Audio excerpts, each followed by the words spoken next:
प्यारे बच्चों, एक बार फिर से स्वागत है आप सभी का हमारे यूट्यूब चैनल हिंदी ज्ञान पर। इस वीडियो के माध्यम से हम क्लास 10 सत्र 2022-23 का जो मॉडल पेपर है, इसके सॉल्यूशन को देखेंगे और साथ में ये समझेंगे कि कितने फॉर्मेट चेंज हुए हैं आपके इस सत्र में। ये सारी चीज़ों पर हम चर्चा करेंगे। पहले हम फॉर्मेट देखते हैं कि किस प्रकार का प्रारूप है आपके प्रश्न पत्र का और क्या बदलाव हिंदी के प्रश्न पत्र में किया गया है। सारे प्रश्न पत्र को हम बारी-बारी से देखेंगे, परंतु इस वीडियो में हम आपसे सिर्फ हिंदी के प्रश्न पत्र पर चर्चा कर रहे हैं। तो आइए बिना किसी देरी के हम पहले प्रारूप पर चर्चा कर लेते हैं और तत्पश्चात हम इसके पूरे सॉल्यूशन को भी देखने का प्रयास करेंगे। देखिए, जो प्रश्न पत्र मॉडल पेपर है आपका, ये आपके ऑफिशियल वेबसाइट उत्तर प्रदेश माध्यमिक शिक्षा परिषद पर आ चुका है। तो वहाँ से हमने डाउनलोड कर लिया है। इस समय आप स्क्रीन पर देख पा रहे हैं। देखिए, मॉडल प्रश्न पत्र सत्र 2022-23 का है, नया जो सत्र है आपका इससे संबंधित है। क्लास 10 विषय हिंदी खंड अ। जो समय होता था आपका 3 घंटे 15 मिनट, वो अब भी निर्धारित है 3 घंटे 15 मिनट। और जो पूर्णांक है वो 70 अंक, जो कि 30 अंक आपका आंतरिक मूल्यांकन के लिए निर्धारित होता है। तो जो पूर्णांक है यानी 70 अंक का ही आपका पेपर है। अब देखिए, निर्देश जो आपके लिए बहुत महत्वपूर्ण हो जाएगा, क्योंकि इस बार काफ़ी पैटर्न बदला हुआ है। तो आइए हम देखते हैं कि निर्देश में क्या-क्या चीज़ें दी गई हैं। तो निर्देश में पहला निर्देश दिया गया है कि प्रारंभ के 15 मिनट परीक्षार्थियों को प्रश्न पत्र पढ़ने के लिए निर्धारित है। जैसा कि आप जानते हैं कि 15 मिनट जो होता है वो प्रश्न पत्र पढ़ने के लिए दिया जाता है और 3 घंटे की अवधि में यानी समय में आपको पूरा प्रश्न हल करना होता है। तो पहला निर्देश तो सेम ही है हर साल, जब से ये पैटर्न बदला तब से लगभग 15 मिनट परीक्षार्थियों को प्रश्न पत्र पढ़ने के लिए निर्धारित किए जाते हैं। अब देखिए, दूसरा जो महत्वपूर्ण निर्देश है वो क्या है? प्रश्न पत्र 2 खंड अ तथा खंड ब में विभाजित है। और तीसरा जो है वो प्रश्न पत्र के खंड अ में बहुविकल्पीय प्रश्न है, जिसमें सही विकल्प का चयन करके ओएमआर सीट पर नीले अथवा काले बॉल पॉइंट पेन से सही विकल्प वाले गोले को पूर्ण रूप से काला करें। देखिए, प्रश्न पत्र का जो खंड अ है में बहुविकल्पीय प्रश्न दिए गए हैं और ये जो बहुविकल्पीय प्रश्न हर साल होते थे, परंतु ओएमआर वाला सिस्टम नहीं होता था। पर इस बार विकल्प दिए जाएंगे और साथ में ओएमआर भी दिया जाएगा आपको। और ओएमआर पर ही आपको नीले या काले बॉल पॉइंट पेन से सही विकल्प पर गोला करना होगा। ठीक है? तो ये एक महत्वपूर्ण जो आपका निर्देश है ये आता है कि जो प्रश्न पत्र होगा वो 2 खंडों में विभाजित होगा और खंड अ जो होगा इसमें सिर्फ एमसीक्यू क्वेश्चन होंगे और बहुविकल्पीय प्रश्न जो होंगे वो 20 होंगे और 20 जो प्रश्न होंगे उसका जो उत्तर है उसको आपको ओएमआर सीट पर ही नीले या काले बॉल पॉइंट पेन से सही गोले का पर निशान लगाना होगा आपको, यानी उस गोले को काला करना होगा। अब देखिए, चौथा जो निर्देश है ये दिया गया है कि खंड अ में बहुविकल्पीय प्रश्न हेतु प्रत्येक प्रश्न के लिए 1 अंक निर्धारित है। यानी खंड अ में जो बहुविकल्पीय प्रश्न होगा 20, उसके लिए प्रत्येक के लिए 1-1 अंक निर्धारित है। अब देखिए, 20 प्रश्न पत्र के लिए 1-1 अंक है, यानी 20 नंबर के आपका ओएमआर सीट पर कार्य करना है। ऐसे में देखिए, जो बच्चे एकदम अच्छे से पढ़ाई कर रहे हैं, उनके लिए ही ये प्रश्न कर पाना संभव होगा, क्योंकि ये काफ़ी जो प्रश्न होंगे, वो आपके कहीं से भी पूरे सिलेबस से दिए जा सकते हैं और जो बच्चे एकदम गहराई से अध्ययन करते होंगे, वही इन प्रश्नों का हल कर पाएँगे। चूँकि एक प्रश्न 1 अंक का है और बहुविकल्पीय प्रश्न है, तो सही उत्तर पे ही आपको 1 अंक प्राप्त होंगे। ऐसे में अगर आपको थोड़ा भी कन्फ्यूज़न है, तो अगर आप गलत मार्क करते हैं, तो आपको वो अंक नहीं मिलेगा। तो ऐसे में आपको बहुत ही सावधानी से इन प्रश्नों को हल करना होगा। ओएमआर सीट पर ब्लैक करना होगा गोले को, ठीक है? देखिए, 5वां जो महत्वपूर्ण निर्देश है, प्रश्न पत्र के खंड अ के प्रश्नों को हल करने हेतु 1 घंटा तथा खंड ब के प्रश्नों को हल करने हेतु 2 घंटे का समय निर्धारित है। देखिए, अब आपका 70 अंक का जो पेपर होता था, उसमें खंड अ में 20 प्रश्न होंगे और इसके लिए आपको 1 घंटा समय दिया जाएगा और साथ में जो 50 अंक का आपका लिखने वाला प्रश्न है, यानी वर्णनात्मक जो प्रश्न होंगे उसके लिए 2 घंटे निर्धारित किया गया है, ठीक है? इतना समझ लिया आप। आगे देखते हैं, प्रत्येक प्रश्न के सम्मुख उनके निर्धारित अंक दिए गए होंगे, यानी प्रत्येक जो प्रश्न होगा उसके लिए जो भी अंक है वो निर्धारित कर दिया जाएगा। अब देखिए, बहुविकल्पीय प्रश्न दिया गया है 20, बहुविकल्पीय प्रश्न खंड अ का जो है उसके लिए पूर्णांक जो है वो 20 निर्धारित किया गया है। अगर हम खंड ब की ओर बढ़ते हैं तो आप देखिए 20 प्रश्नों के बाद जो खंड ब है उसके लिए आपको 50 अंक निर्धारित किया गया होगा। आइए देखते हैं। देखिए वर्णनात्मक जो प्रश्न है खंड ब, इसके लिए आपको 50 अंक निर्धारित है। तो आइए हम खंड अ पर आज चर्चा करते हैं और साथ में पहले हम एक बार प्रश्नों का प्रारूप देख लेते हैं और उसके बाद हम इन प्रश्नों के हल को भी देखेंगे खंड अ के। देखिए खंड अ में लगभग आपको 20 प्रश्न दिए गए हैं।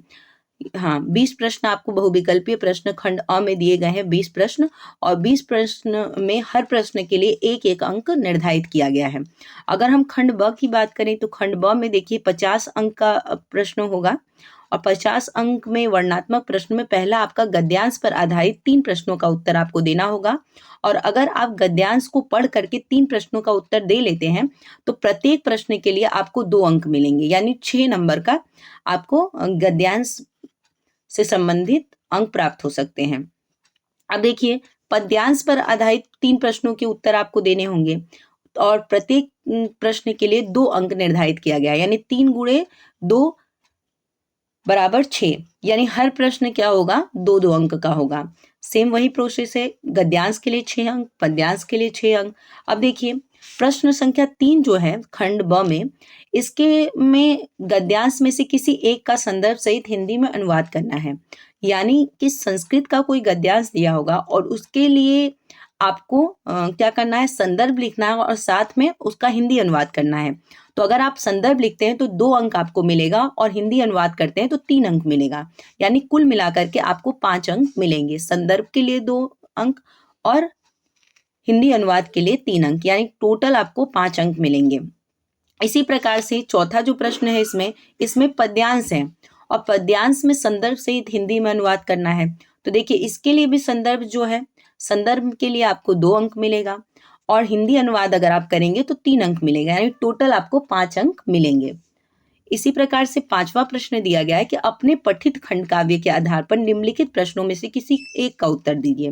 देखिए जो भी आपने पढ़ा है उस खंड काव्य को आप चयन कर लीजिए। पहले मान लीजिए कि आपने मुक्तिदूत पढ़ा है तो मुक्तिदूत पर 2 प्रश्न दिए गए हैं, दोनों में से कोई एक प्रश्न को उत्तर आपको देना है, जिसके लिए क्या है, आपके लिए 3 अंक निर्धारित है, यानी कि खंड काव्य से संबंधित जो है प्रश्न पूछा जाएगा। 2 प्रश्न आपके खंड काव्य, जो भी आपके खंड काव्य होंगे उसमें 2 प्रश्न दिए गए होंगे।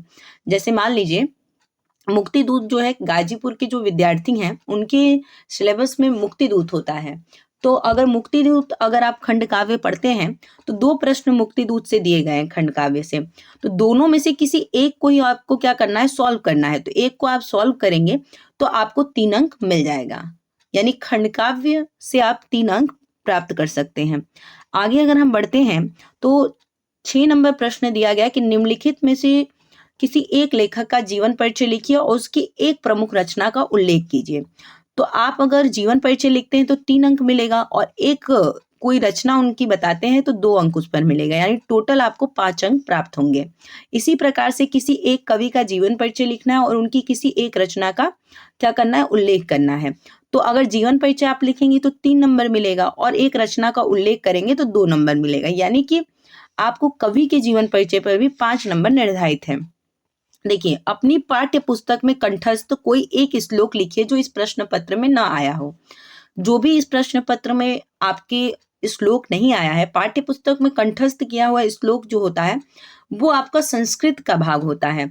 संस्कृत में से कोई भी चैप्टर से आप क्या कर सकते हैं कि एक श्लोक ले सकते हैं और उसे लिख लीजिए तो आपको 2 नंबर मिल जाएगा। ऐसे में विद्यार्थी गलती क्या करते हैं कि वो किसी भी पद्यांश के पंक्तियों को उठाते हैं और वो लिख देते हैं, तो ये उनकी एक बहुत बड़ी गलती है। आप क्या कीजिए, श्लोक आपको लिखना है, यानी संस्कृत के श्लोक आप कोई भी चैप्टर के उठा सकते हैं और लिख सकते हैं, जिसके लिए आपको 2 नंबर मिल जाएगा।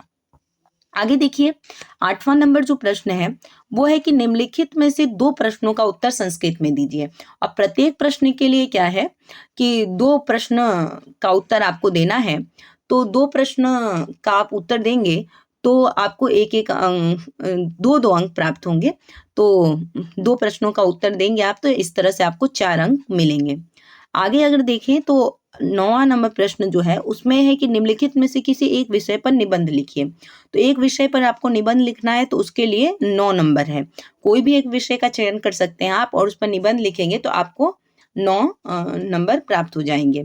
आइए अब खंड अ की ओर बढ़ते हैं। यही आपका प्रारूप था पूरा। जो भी चेंजेस हैं उसको हमने जिक्र कर लिया है और इसका जो हल है वो दूसरे वीडियो में आप प्राप्त कर सकते हैं खंड ब का। खंड अ का जो सॉल्यूशन है वो हम इस वीडियो में ही आपसे साझा कर रहे हैं। देखिए, खंड अ में पहला जो प्रश्न है, बहुविकल्पीय प्रश्न खंड अ, पूर्णांक 20 अंक है और प्रत्येक प्रश्न के लिए 1 अंक निर्धारित है। ये जो प्रश्न है 20, इसके प्रत्येक का जो सही विकल्प है उसे आपको ओएमआर शीट पर फिल करना होगा किसी एक गोले को। ठीक है? तो आइए हम पहले प्रश्नों के हल को देख लेते हैं कि क्या सही उत्तर है, जिससे कि आपको एक आइडिया लग जाएगा। देखिए, पहला जो प्रश्न दिया गया है कि बाबू गुलाब राय किस युग के लेखक हैं? तो बाबू गुलाब राय जो है वो द्विवेदी युग के लेखक है, इसलिए दूसरा नंबर आपका जो विकल्प है वो सही होगा।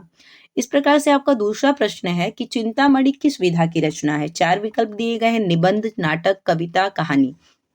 तो जो निबंध विधा की है वो क्या है? चिंतामणि है। ठीक है?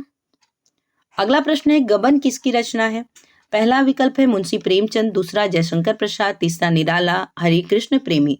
तो गबन गोदान जो है वो बहुत प्रसिद्ध रचना है मुंशी प्रेमचंद की, इसलिए आपका जो विकल्प 1 है वो सही होगा।